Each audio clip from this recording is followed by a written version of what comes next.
achieve the victory who know what they can do. They can dominate the most powerful creature on this planet.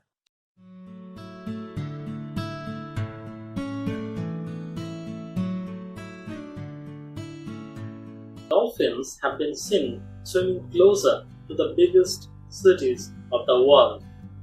On the streets of Mumbai a few years back, peacocks have been seen dancing merrily. The most contaminated rivers of the world are now producing drinkable water. Aren't all this good? Apart from all these, there are a few more things that we can learn about that little enemy of viruses. Because with our maturities, we actually learn to understand the power of the feeling. Hello and welcome to the new course. I am Pinky, social observer, a teacher, and an aspiring writer. I would like to talk about the topics that are deeper than ever. So, the first thing about the viruses can be called and we say that they are so simple and small in nature. They are so small that they have the size which is 100 times lesser than the size of a bacteria. And they are so simple that they can't even be called a living organism. They are between the living and non-living situation. But that simple construction actually gives rise to the most complex characteristics. There are so many complex and variations among them. They are never the same.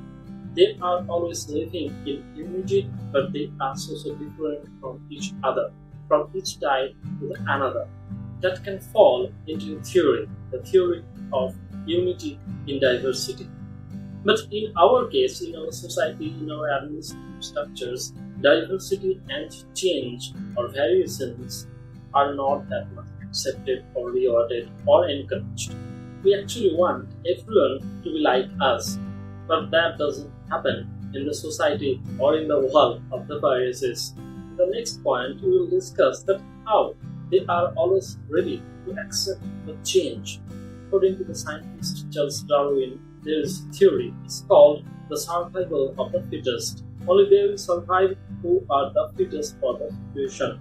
And to become the fittest to change, because the situations geographically, environmentally, or according to few other factors will always change. And if you have to stay there, you have to change yourself. And those viruses are always being there. They are changing their formation and their characteristics. That's why they are living there.